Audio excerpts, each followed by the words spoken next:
मैं दुल्हन का जोड़ा पहने तेजी से भागती चली जा रही थी। मेरे पैरों की रफ्तार इतनी तेज थी कि मैं पीछे मुड़कर देखने की हिम्मत भी नहीं जुटा पाई। मेरी सांसें तेज थीं, दिल धड़क रहा था, लेकिन मेरे मन में कोई पछतावा नहीं था। घर छोड़ने का मेरा फैसला सही था, इसका मुझे पूरा यकीन था। लेकिन भागते भागते अचानक मेरी टक्कर किसी से हो गई। जैसे ही मैंने ऊपर देखा, मेरी आंखें चौड़ी की चौड़ी रह गईं। सामने खड़ा व्यक्ति कोई और नहीं, बल्कि वही था। हम जॉइंट फैमिली में रहते थे। हमारे घर में मेरे ताऊजी की फैमिली और मेरी फैमिली साथ रहते थे। मेरी कजिन सुमन और मेरी छोटी बहन कविता, हम तीनों बहनें घर की लाडली थीं। लेकिन सबसे ज्यादा प्यारी सुमन थी, क्योंकि वह बोल नहीं सकती थी। वह जन्म से ही गूंगी थी और ताऊजी ने उसकी बीमारी के इलाज के लिए हर संभव कोशिश की थी, लेकिन डॉक्टरों ने बताया कि उसकी आवाज कभी नहीं लौट सकती। सुमन के प्रति हमारे परिवार का प्यार बहुत गहरा था, खासकर ताऊजी और ताई जी का। वह उनकी इकलौती संतान थी, जबकि हम तीन भाई बहन थे। मेरे पेरेंट्स का भी आपस में बहुत अच्छा तालमेल था। हमारे बीच कभी कोई बड़ा झगड़ा नहीं हुआ। मैंने जब उस व्यक्ति को देखा तो मेरे कदम थम गए। वह और कोई नहीं, बल्कि मेरा चचेरा भाई मोहित था। उसकी आंखों में अजीब सी घबराहट थी, जैसे वह कुछ कहना चाहता हो, लेकिन शब्द उसके गले में अटके हुए थे।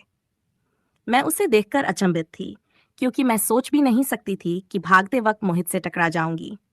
मोहित ने मुझे पकड़ा और घबराहट में कहा, अर्चना, ये तुम क्या कर रही हो? ऐसे भागकर तुम कहाँ जा रही हो?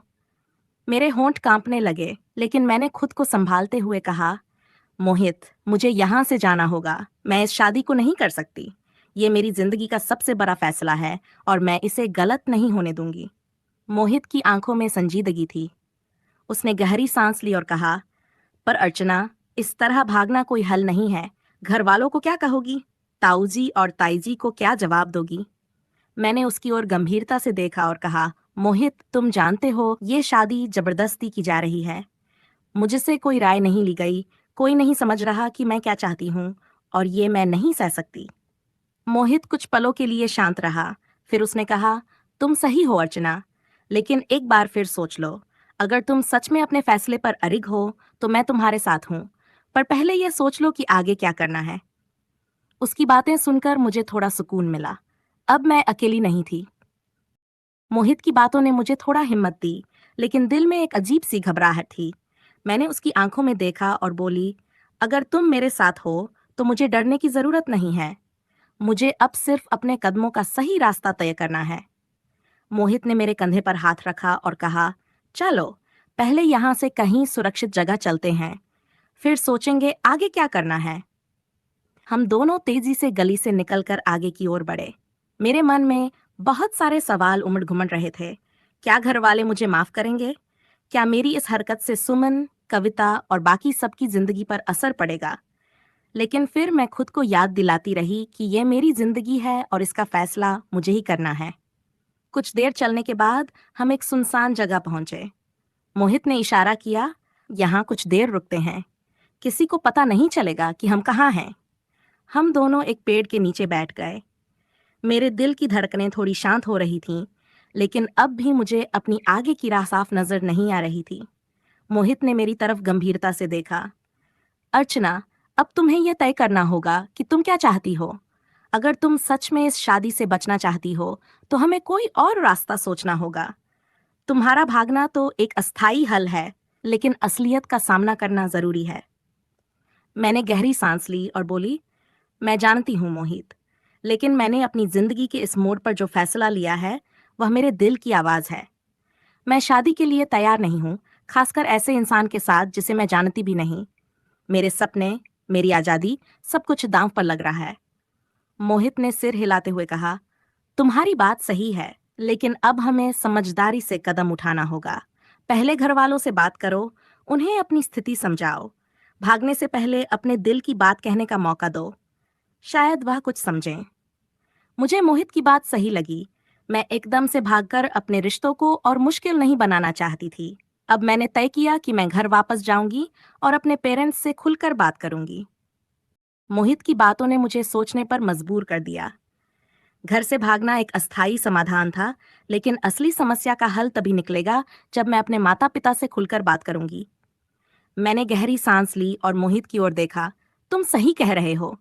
मुझे घर लौटना चाहिए और सब कुछ साफ साफ बताना चाहिए। मोहित ने सहमति में सिर हिलाया और बोला, मैं तुम्हारे साथ हूं। पर याद रखना, ये आसान नहीं होगा। हो सकता है कि उन्हें समझने में वक्त लगे, लेकिन ये तुम्हारी जिंदगी है और तुम्हारे फैसले का सम्मान होना चाहिए। हम दोनों धीरे धीरे वापस उसी रास्ते की ओर चलने लगे जहां से मैं भागी थी।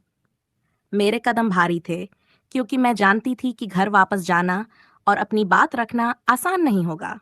मैंने रास्ते भर सोचा कि माँ बाबा कैसे प्रतिक्रिया देंगे। क्या वो मेरी बात सुनेंगे, या फिर वही पुरानी बात, हमारे बड़े तुम्हारे भले के लिए ही ये कर रहे हैं। जैसे ही हम घर पहुंचे, माहौल में एक अजीब सी खामोशी थी। दरवाजे के बाहर मेरी माँ और ताई जी बैठी हुई थीं। मुझे देखते ही उनकी आंखों में राहत और गुस्से का मिश्रण दिखाई दिया।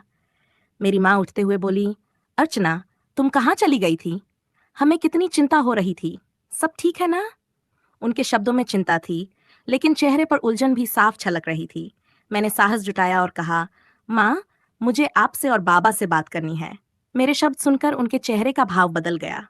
वह कुछ समझ नहीं पा रही थीं, लेकिन उन्होंने मुझे अंदर चलने का इशारा किया। अंदर पहुंचकर मैंने देखा कि बाबा, ताऊजी और बाकी परिवार के लोग बैठे हुए थे। सबकी नजरें मुझ पर टिक गई। कमरे में एक अजीब सी चुप्पी थी, जैसे सब मेरे बोलने का इंतजार कर रहे हों। मैंने गहरी सांस ली और शुरू किया। बाबा, माँ, ताऊजी, मुझे आप सबसे एक जरूरी बात करनी है। बाबा ने गंभीरता से कहा, क्या बात है अर्चना? तुम भागकर कहाँ चली गई थी? इस तरह घर से जाना सही नहीं था। मैंने खुद को संभालते हुए कहा, मैं जानती हूँ कि मैं गलत थी, लेकिन मैं इस शादी के लिए तैयार नहीं हूँ। मैं ऐसे इंसान से शादी नहीं कर सकती जिसे मैं जानती तक नहीं। मुझे अपनी जिंदगी के फैसले खुद करने दीजिए। कमरे में सन्नाटा छा गया। बाबा की आंखों में क्रोध था, पर उन्होंने खुद को काबू में रखा। माँ की आंखों में आंसू थे, जबकि ताऊजी की आंखों में चिंता दिख रही थी। ताऊजी ने नरम आवाज में कहा, अर्चना बेटा, हम तुम्हारे भले के लिए ही ये कर रहे हैं। हमने जो लड़का चुना है वह अच्छा है, तुम खुश रहोगी। मैंने नजरें झुका ली, लेकिन फिर सीधे बाबा की ओर देखा और कहा, शायद वह अच्छा इंसान हो, लेकिन यह मेरी जिंदगी है। क्या मैं अपने सपनों और अपनी खुशी के लिए खुद फैसले नहीं कर सकती? कमरे में फिर से खामोशी छा गई। मेरे सवाल पर कुछ देर के लिए सन्नाटा छा गया। फिर बाबा ने गहरी सांस ली और बोले, अर्चना, हम तुम्हारी खुशी चाहते हैं। अगर तुम इस शादी से खुश नहीं हो, तो हम जबरदस्ती नहीं करेंगे। माँ ने भी मेरी ओर देखा और धीरे से कहा, हम चाहते थे कि तुम्हारा भविष्य सुरक्षित हो, पर अगर तुम्हें यह रिश्ता सही नहीं लगता, तो हम तुम्हारी मर्जी का सम्मान करेंगे। उनकी बातें सुनकर मेरे दिल का बोझ हल्का हो गया। मैंने राहत की सांस ली और कहा, शुक्रिया बाबा, मुझे सिर्फ यही चाहिए था कि मेरी बात सुनी जाए। मोहित ने मेरे कंधे पर हाथ रखा और मुस्कुराया। परिवार की सहमति मिलने के बाद मैंने महसूस किया कि कभी-कभी अपनी बात खुलकर रखने और धैर्य से सब कुछ सुलझाने से ही समाधान मिलता है। इस स्टोरी का अंत यहीं होता है। आशा है कि ये कहानी आपको बहुत पसंद आई होगी। अगर आपको ये स्टोरी अच्छी लगी हो, तो हमारी वीडियो को लाइक करें और एक प्यारा सा कमेंट जरूर लिखें, ताकि हमें भी पता चल सके कि आपको ये कहानी कैसी लगी। और हाँ, चैनल को सब्सक्राइब करना न भूलें। धन्यवाद। मिलते हैं अगली नई